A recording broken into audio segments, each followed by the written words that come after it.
What's going on, everyone? Welcome to another episode of 100 Yards Football Sports Talk Radio. I'll be your host and producer this afternoon, Logan Landers. And join me here to talk about, of course, our weekly volunteer Tennessee Vols weekly recap at the man himself, Mr. Joey Clinkscale. Joey, how you doing this afternoon, sir?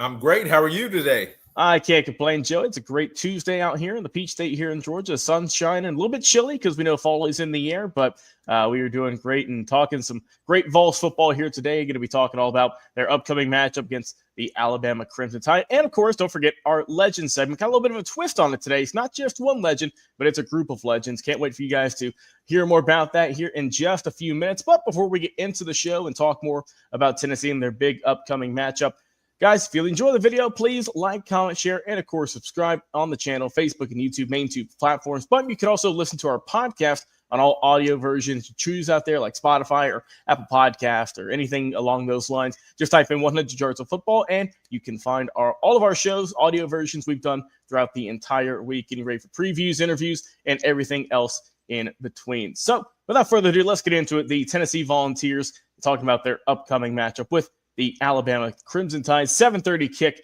out there at Bryant-Denny Stadium. And Joey, first question to you. We love talking history here on the program. So just talk about what this kind of next chapter is going to mean in that Tennessee-Alabama history. Well, lately Alabama has had the winning edge in this rivalry, and Tennessee football has been through some peaks and valleys. But I think we're on the right track now. I think we have the right head coach, the right AD. We're recruiting better. So I think it's beginning to even out some. I think we've won, if I'm not mistaken, at least two of the last four, if not two of the last three. But this game will be big. I mean, it's a rivalry that's gone on for, 100 years. Mm-hmm. Tennessee, Alabama is Tennessee's biggest game of the year. But when you face an opponent like that, you tend to slip up the week before, you slip up the week after. So it's important to understand that, yes, this is a big game, but the big picture in it all is to make it to the playoffs. Even if you don't make it to the SEC championship game, but if you take care of business each and every week, you should do that. But in today's football, the key is making it to the playoffs. So this is just another step in making it to the playoffs. However, it's a big step because it's Tennessee's biggest rivalry.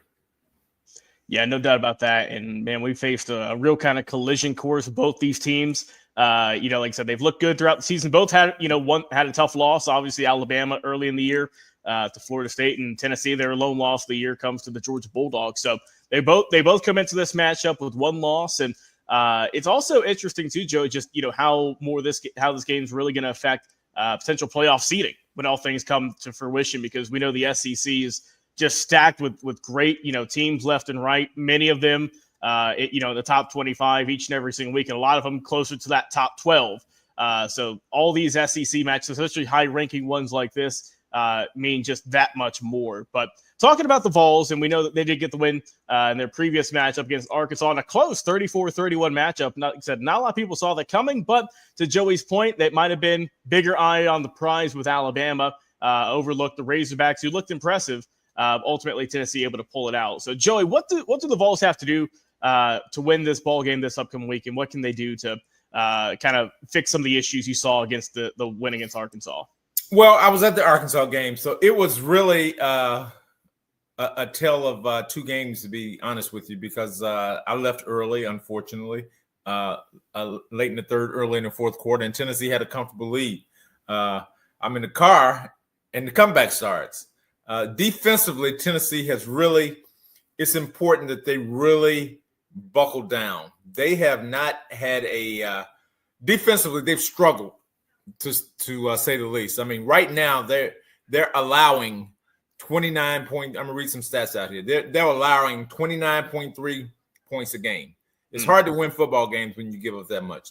Total yards per game, 393.8. Passing yards a game, 257.8. They're giving up 136 yards rushing per game. And explosive plays, which in college football is 20 yard plays or greater, they've given up 32. All those numbers are well on the low end of all the defensive stats. The only thing that they're really high in is sacks per game. That they're actually getting 4.3 sacks per game. So that's something to be proud of. But the rest of the defensive numbers are really bad. So defensively, they really have to buckle up and stop Alabama. Alabama's going to run the ball. Their quarterback, Ty Simpson, has gotten better each week. He looks really comfortable in the pocket. He's got a big arm. Alabama's got three, not one, but three really good wide receivers. So the challenge will be trying to make Alabama one-dimensional and being able to just shut off something. But, it's going to be a tough task for Tennessee, especially in Tuscaloosa. Yeah, I mean, it's never, you're always going to be on the road in a hostile environment, we know. And, the Alabama faithful, they look forward to this game every, whenever it comes to town, to Bryant-Denny, and it's always a packed house and a lot of ravenous fans. It's going to be a great time, though, great atmosphere. But I think that, with Tennessee, you brought up a great, point there. With their defense has just been their kind of Achilles heel this season, as good as the offense has looked. And so far, the offense has been able to, bring them to a good performance week in, week out. But the defense has to buckle down, especially against the game here. You're going against Alabama, who's won 3 ranked opponents in a row, is who they've beaten. So they are on a hot streak right now for, all the Kalen DeBoer detractors. I haven't heard a lot in recent weeks. I think he's finally gained the trust of the fan base. For the time being, of course, it's not a very long leash, but he's got them rolling right now. Wins against, of course, Georgia, Vanderbilt, and the close win against Missouri, 27-24 this past weekend. So let's go back to the Vols, though. We've talked about their offense and defense. What about some specific keys to the game you got here, Joey, for the Vols to pull off the win this week? Keys for the game. I think it's important for Tennessee to get off to a quick start. The games that they've gotten off to a quick start, they've been able to at least hold on to the end and win. So I think it's important that they get off quickly. I think it's important from a defensive perspective that they get a few 3-and-outs early. That way you take the crowd out of the game. You're able to run your offense in an efficient manner. We need to cut down on the turnovers, which we haven't had. We haven't been a turnover-prone offense, but defensively we hadn't gotten a ton of turnovers either. So I think we have to create turnovers on defense. On offense, we have to continue to be able to move the ball down the field. With our running game, we need to get our receivers involved a lot more this weekend. And Joey, he's played really well at quarterback. I mean, he's been a great addition. He hadn't had a ton of turnovers. He's really efficient with the ball, with his ball placement, with his accuracy, with his ability to go deep down the field. And I think if there's any advantage that Tennessee actually has, it's the fact that they have some receivers who can get down the field deep and make some plays vertically. Yeah, I think that with, for Tennessee, for Joey Aguilar, just take a step back, relax, take an extra breath. And, because it's going to be a crazy crowd out there. Big moments, obviously, just don't let the pressure get to you. And I think you'll be fine. He's looked cool, calm, and collected all season long. So I expect that to continue. But this is a big matchup here.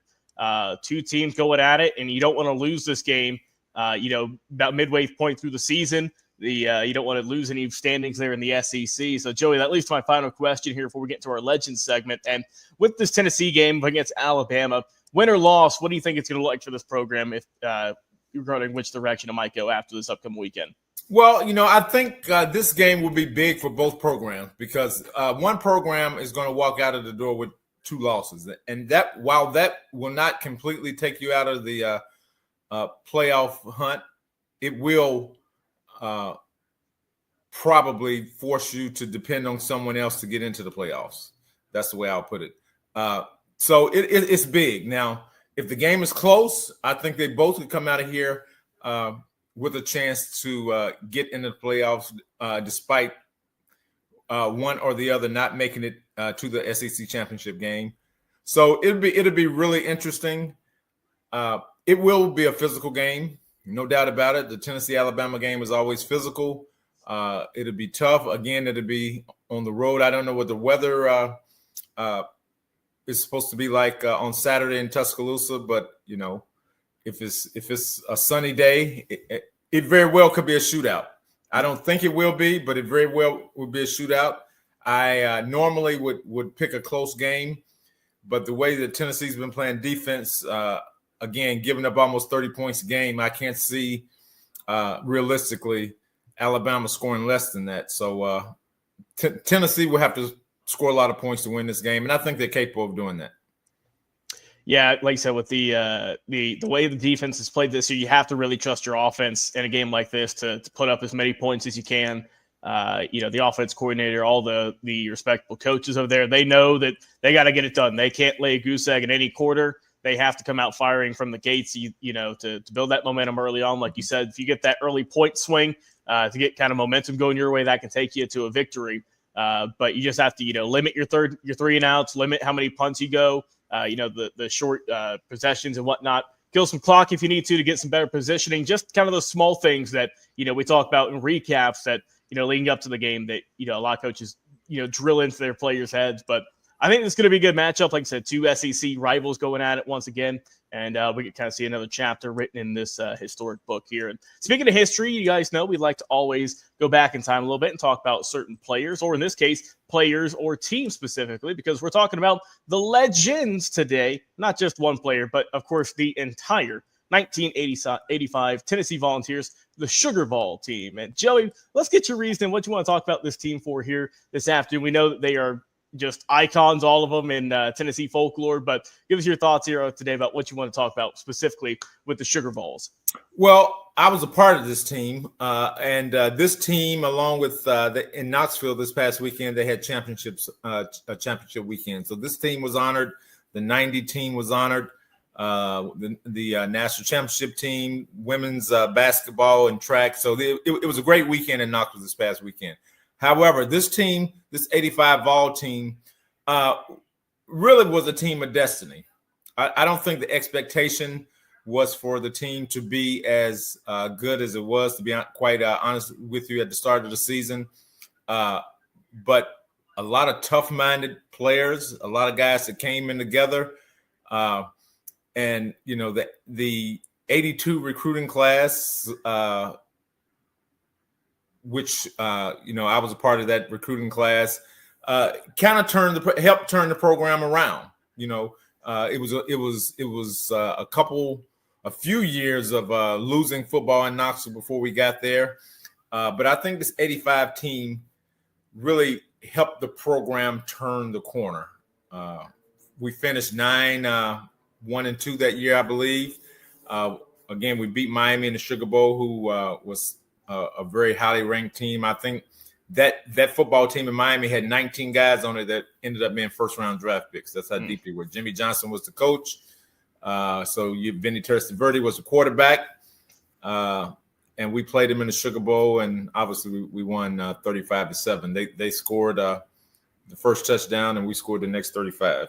So that's kind of how that went in New Orleans. But the 85 Sugar Bowl team was a tremendously talented team. And you have to remember, talking about the Alabama rivalry, the guys that came in 1982 and left after this never lost to Alabama. 4-0 versus Alabama.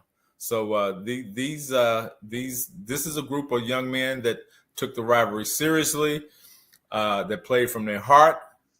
Many, many talented players, many guys that went on to play in the NFL, but do well in business as well.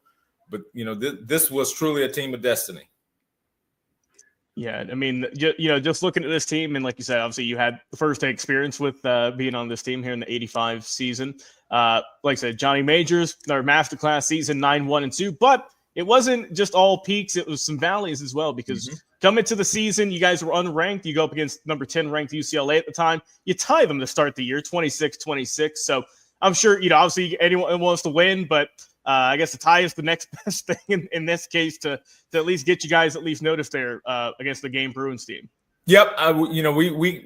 We got a big lead, and they came back and they were able to tie the game. Shouldn't say a big lead, but we got a lead, and they were able to tie the game toward the end of the game. So, a tie was good, but we left probably a little more disappointed than they were, because we were we were winning the game most of the game. But a big part of the season was when the Alabama game, because we had just beat Auburn a couple weeks before with Bo Jackson. Yep. They were ranked number 1, and really, and I guess it's debatable for people that don't understand Tennessee football, but really, I know Peyton Manning is the creme de la creme, but Tony Robinson, in my opinion, is the best quarterback that ever walked the halls of University of Tennessee, and he was a special talent. He had a big arm. He was athletic. He was 6'4". I mean, he's thrown for 375, 380 versus Auburn in a time where, offenses were different. They weren't like they are now. They were different then. And so we go into Alabama and we end up winning that game. But, he had his knee torn up. Cornelius been hitting, knee messed up. Towards ACL, the rest was history. That being said, Darryl Dickey comes in, a 6-year player, and to his credit, he was a 6-year player. He was the son of the athletic director at the time, Doug Dickey, and guess what? He never lost the game as a starting Tennessee quarterback, because from that point on, I think we tied a game versus Georgia Tech or Army or somebody. I can't remember who it was. After Tony got hurt, and then we went on a streak. I mean, we never lost the game. And to Darryl's credit, he did what it took to help lead us to victory.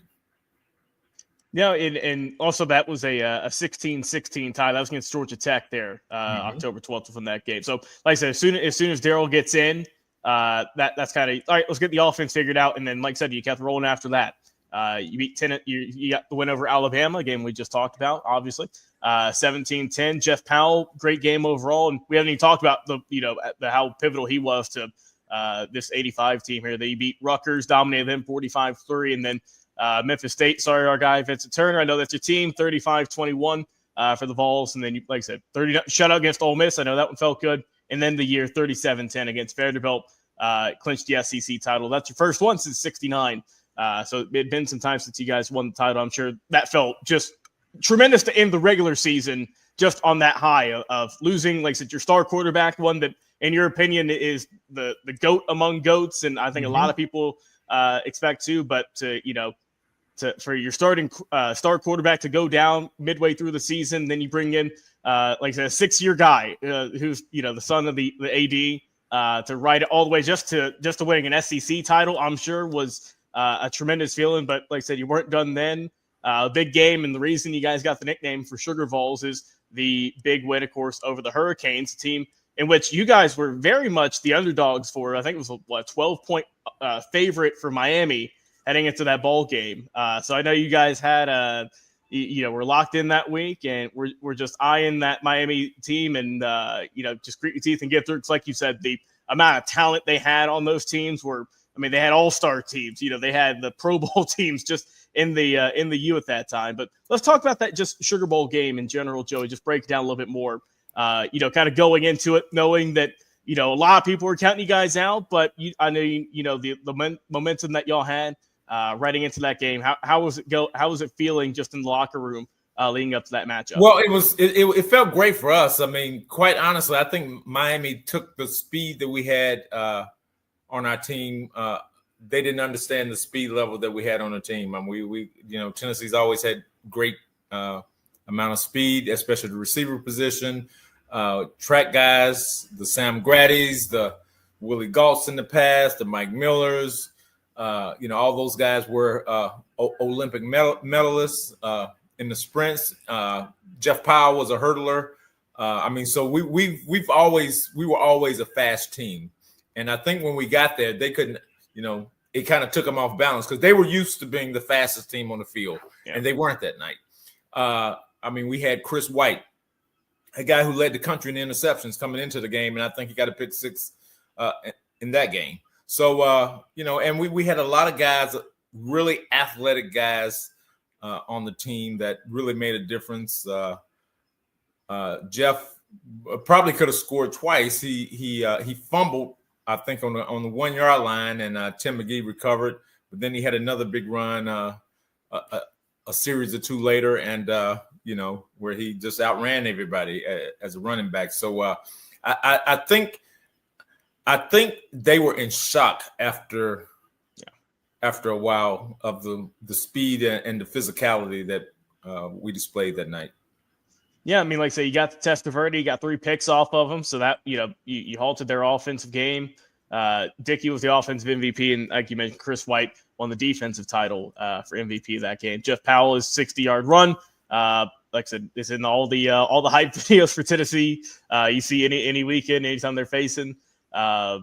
But yeah, it's just it's a great team to look back on, I'm sure. And Joey, let's get your final thoughts here on the 85 Sugar Vols, the team I know you're very proud of, and any other words you have about Tennessee's upcoming matchup against Alabama. Well, the 85 team, again, was a team of destiny, I think. I think everything, the hard work you had put into it with the athletes that we had, it all came to a head, once we won the SEC championship.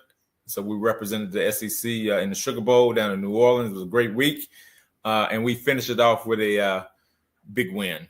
As far as this weekend for Tennessee, again, I'm picking Tennessee. But I think it's going to be the score will be probably 38-34, something like that. I don't think it's going to be a low scoring game. I don't think Tennessee can win a low scoring game because they hadn't really held anybody to a low score all year. Right. And again, this will be a big road game for Tennessee. This will be the first huge road game for the quarterback. Mississippi State was loud, but Alabama's going to be even louder. Alabama's going to be so. I think if we can go down, play Tennessee football, score a lot of points, get some stops, cause a couple of turnovers. I think we're going to need some turnovers. We're going to have to cause Alabama to turn the ball over. I think we'll have a great chance to win this game. Yeah, like you said, that atmosphere is going to be cranked up to 11 at Bryant-Denny this weekend. They're excited for it. The Vols are ready to go into that hostile environment and take their lunch money. Go in there, get the win, and upset some fans, and head on back home to back home and enjoy in the win. But like I said, defense has to be the main factor, I think, too. If they can hold up, that Tennessee's got a chance. We know with that offense, but it all depends on if the defense, especially clutch time, big third downs, fourth quarter, all of it really. You got to lock in. You got to have a great performance. And we think they can, but we want to hear your thoughts in the comments, though, Facebook and YouTube. How will the Vols do this weekend? Also, what are some of your favorite moments with the 85 Sugar Vols team? Were you watching them live? Did you go to any of the games? Or do you have any great fan and player interactions you want to drop? Just put it in our comments, Facebook and YouTube. Mr. Joey Clinkscale, thank you so much, sir, very much. Once again, coming on the program, talking some current Vols knowledge, talking about their upcoming matchup against Alabama, and going back in time, talk about your team here with the 85 Sugar Vols and their tremendous, tremendous season. Once again, I've been your host and producer, Logan Landers. Guys, enjoy your weekend. Watch some Vols football, and we'll see you on another live episode of our Tennessee Volunteers Week.